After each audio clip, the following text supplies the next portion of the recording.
দেখুন বন্ধুরা, আমি আজকে আলুর দম করেছি। এটা মাখা মাখা আলুর দম।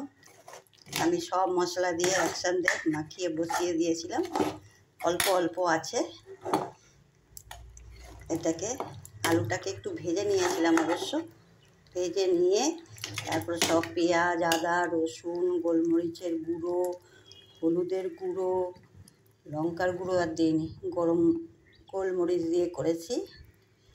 তার সাথে নুন দিয়েছি, একটু চিনি দিয়েছি সামান্য একটু, আর সর্ষের তেল কাঁচা দিয়েছি। দিয়ে সব দিয়ে একটু গরম মশলা গুঁড়ো সব দিয়ে একসাথে মাখিয়ে দিয়েছি।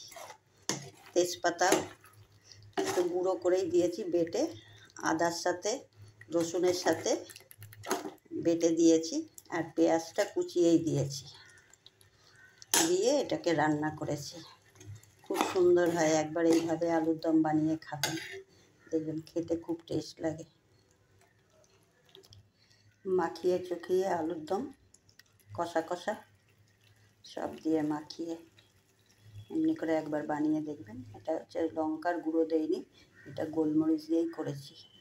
খেতে কিন্তু খুব ভালো লাগে। এটা রুটি দিয়ে, ভাত দিয়ে, আপনার পোলাও, ফ্রাইড রাইস এগুলো দিয়েও খেতে পারেন, খুব টেস্ট লাগে খেতে।